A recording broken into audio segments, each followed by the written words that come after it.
c'est le ministère chargé de notre sécurité et même lui s'est fait pirater. La semaine dernière, un hacker s'est introduit dans des serveurs de l'intérieur. Une cyberattaque prise très au sérieux qui pourrait avoir de lourdes conséquences dans notre quotidien. Tout est parti de Charente-Maritime jeudi dernier. Un média local révèle qu'un serveur d'un commissariat de police a été compromis. Laurent Nunez confirme, mais reste vague sur l'ampleur des dégâts. On ne sait pas encore, on n'a pas de traces de compromission grave, voilà, on investigue, et à la fois en judiciaire, et puis surtout on a renforcé notre niveau de sécurité, donc, et notamment les modalités d'accès au système d'information de tous nos agents ont été durcies. Immédiatement, les policiers ont pour consigne de changer tous leurs mots de passe et de redoubler de vigilance. Selon nos informations, le pirate est passé par une messagerie ressemblant à celle-ci.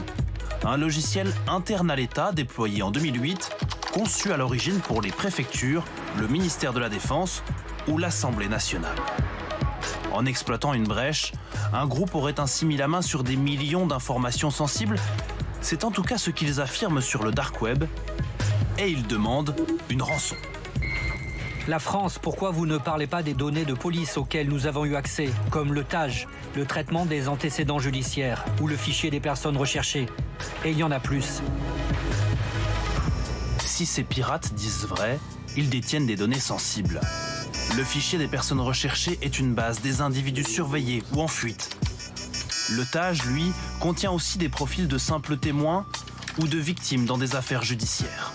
Pour les victimes, c'est la double peine. Cette personne a été victime d'une affaire relativement grave, elle a été inscrite dans un TAJ et demain, une personne peut lui faire le chantage et lui dire « je vais révéler aux yeux de tout le monde que vous avez été victime de tel fait, tel fait, tel fait ».